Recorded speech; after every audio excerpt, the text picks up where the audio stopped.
Hey, it's Amy Jo and I am a singer-songwriter and actress from Lancaster and I'm 22 years old.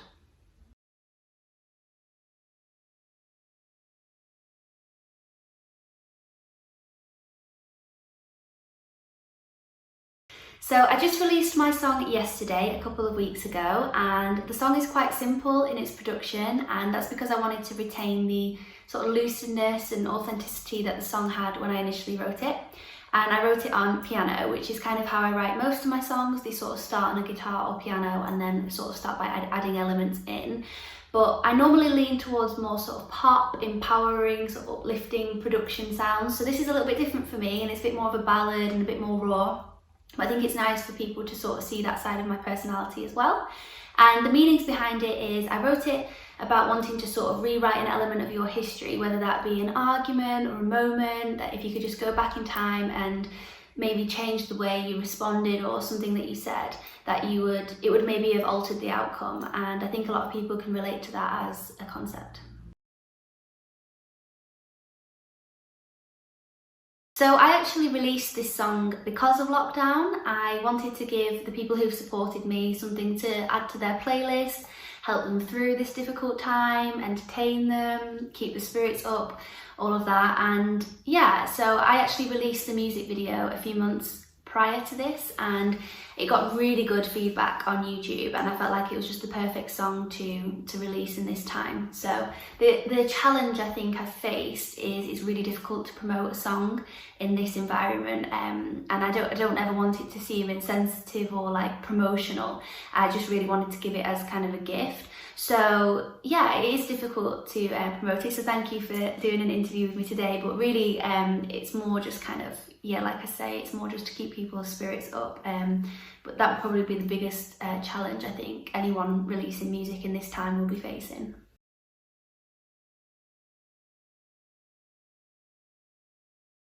So I think my sound has evolved a heck of a lot over time, and I would say that because when I first started writing songs they leaned towards country and then I sort of went back to pop and R&B that I'd enjoyed prior to that, but I love every kind of music, so for me it's always been difficult to sort of pinpoint a genre.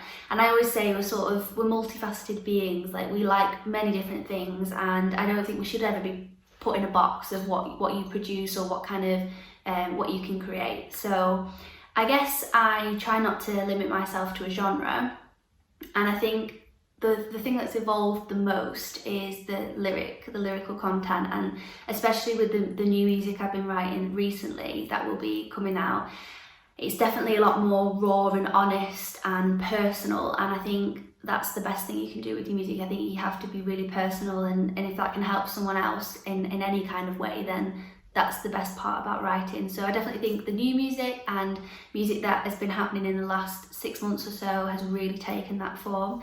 So yeah, just become a lot more personal and honest with everything. I'm sorry for the things I said. I thought that we could still be friends, and I know that you'll move on and find someone. Oh, but you can mend the broken heart I have again. So I did, I throw it all away.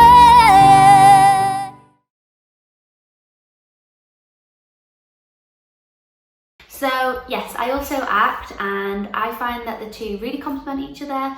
I've been doing acting and singing since I was about 11 or 12, so it's kind of sort of second nature to me now.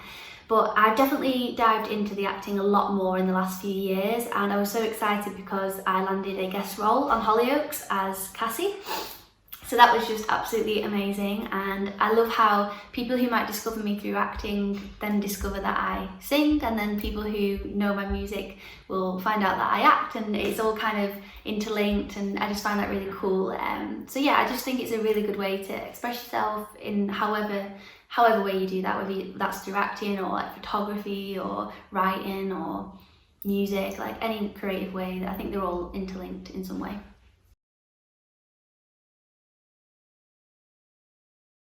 So I definitely think that live shows are crucial for artists, whether that be independent or major label artists, as you get to actually meet people and network and see how your songs have impacted them, and it's just such a nice, amazing feeling being on stage. So obviously it's such a shame at the moment what's happening, not just for artists either, for everyone involved in the music industry.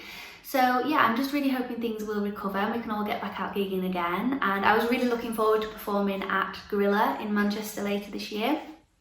So that's a bit of a shame, but hopefully things will recover and we'll all be back out.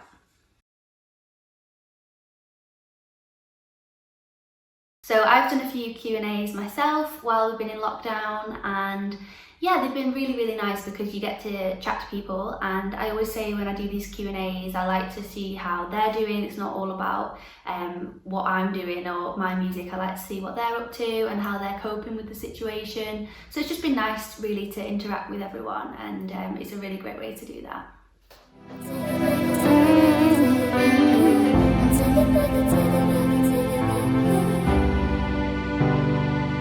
If I could do it all again, if I'd known this was the end, if I could do it all again, take me to yesterday.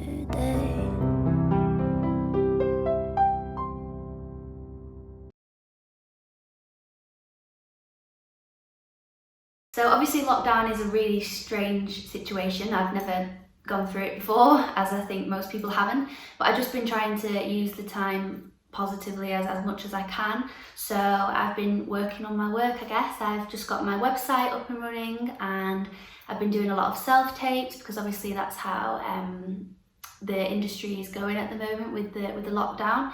And I've been writing a lot, I've been engaging with people online. I also study history and politics with the Open University, so I've got one more assignment left of this year, which I've also been doing, and I've also started up a new business in this time, which I will be able to announce at some point, probably in the future sometime. So yeah, I've just been trying to use it as productively as I can, and yeah, I've also been rewatching Nashville, the TV series, which is amazing, and that's been really fun. I've definitely been writing more songs during lockdown. I was already kind of in that phase a few months ago. When January rolled around, I was like, right, I'm going to really knuckle down on the writing. So I'd already kind of got the ball rolling and got some momentum, and I've definitely been writing so much more because your senses and your feelings are sort of heightened, and I think that's really brought out some emotions in me that I didn't know I had. So yeah, I think I've been writing a lot more, and I think most artists will be doing the same at the moment. So I have a lot of artists that I love. Like I say, I love every kind of genre really, and every kind of song. Jess Glynne's I Cry When I Laugh album is so hopeful and uplifting, and it gets me through anything and everything. So I've definitely been listening to that. Gabrielle's album, bit of Duffy's album, Elton John, I love Elton John, and also Naughty's R&B. I listen to all those urban throwback playlists because they're amazing. And who else have I listened to?